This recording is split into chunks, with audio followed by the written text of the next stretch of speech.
Late American historian and scientist Stephen Jay Gould famously said, "When people learn no tools of judgment and merely follow their hopes, the seeds of political manipulation are sown." In 1955, the English social scientist Gregory Bateson said that people think in frames, boundaries between concepts. For example, a pen isn't a pen because both have different characteristics and uses. This is important to explain the simple message the latest Doctor Who episode wanted to convey, and a key concept to understand how media uses entertainment to convey persuasive messages. I know socialism is a charged word, but we can learn a lot. In 1974, Canadian sociologist Erwin Goffman defined framing. He said that people understand information in specific ways based on how they consume it. Moreover, he explained people use schemas of interpretation to perceive and identify events, systems, organizations, or anything that could be grouped. Framing is how the media handles the truth, or better said, a way to mold your mind by filling up your schemas of interpretation with biased information. It typically works by hiding certain aspects of reality while heavily focusing on others. In 1978,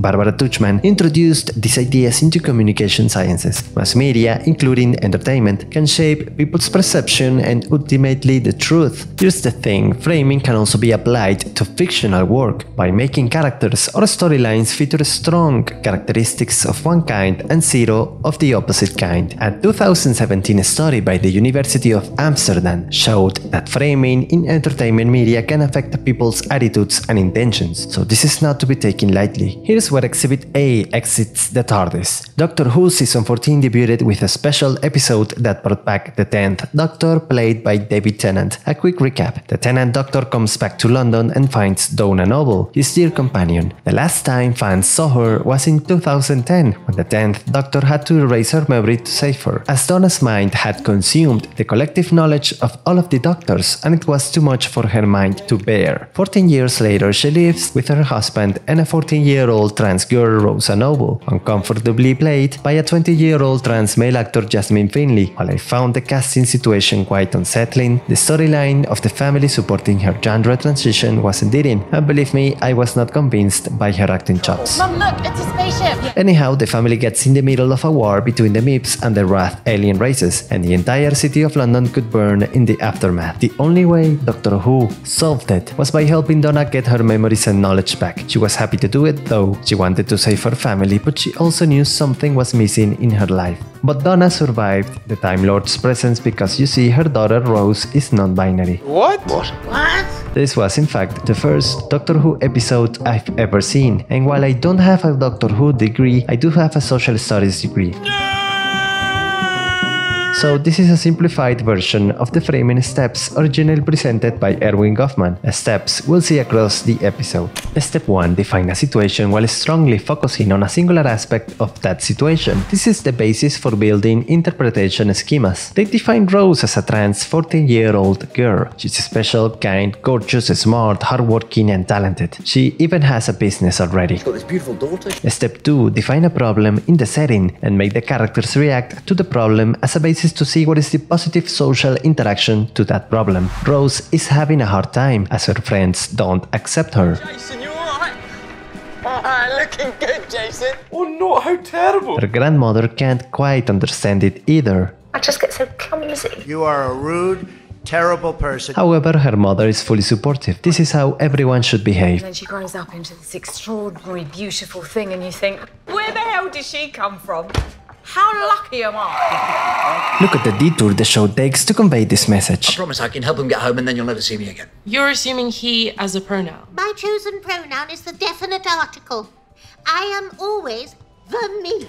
Burn it. My name's Jasper. I use they pronouns. Hi, my name is Liana. I use they demon pronouns. And this was apparently very important for the creator Russell T. Davies. A sci-fi show featuring time and space travel adventures needed to make the modern commentary.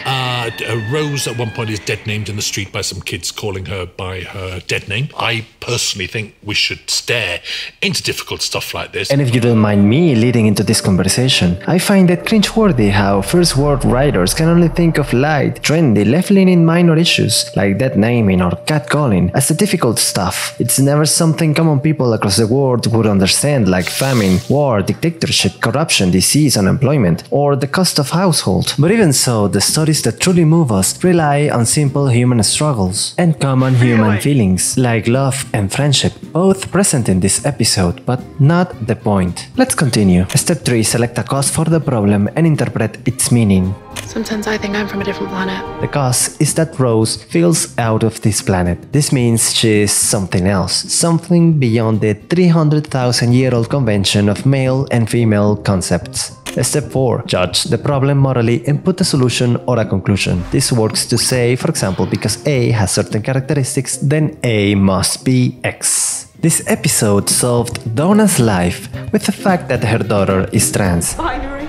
Non-binary. This was so in favor of the message, so intrusive, so lacking of any preparation, and so focused on superfluous characteristics like gender and pronouns, rather than personal qualities, that I know this is the conclusion of the frame they selected. Because Rose is a trans person, she is special enough to withstand the power. In the show's words, the Doctor is either female or male, but she is both and neither, which make her the key to everything. We are binary.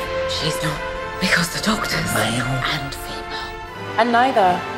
And more. The show took about 5 minutes to explain this because there was no way anyone would have made the connection. This is complex enough as it is, but I must say that Rose identified herself as a girl during the episode, but by the end she's non-binary, she's more. In any case, her chosen pronouns, her imaginary non-binary status, which has only existed for 3 decades in a few countries, made her cool enough to break the rules of the Doctor Who universe. Even more, Rose has some protagonism at the episode's introduction, and then she blends in the background up until her power-up. And more. We barely know anything about her other than she's a kind trans girl who feels from another planet because she's trans. And being trans is so cool that it can transcend the laws of time and space. Being non-binary, even if you're 14 years old, is something to be proud of. And this is what framing is all about, and how media spreads their political messages. Because A is part of this group, then A must have these qualities. So the fact that Rose is trans is the source of what makes her special. Now you know, kids, being trans is a superpower. It's in fact better than being either male or female. Not a safe message for kids, I'd say. I'm sure you can recognize this simple message conveyor belt across modern media, typically Disney products. If you need to know, Disney became a financial partner for the show in 2023, as well as a distributor as Doctor Who released on Disney+.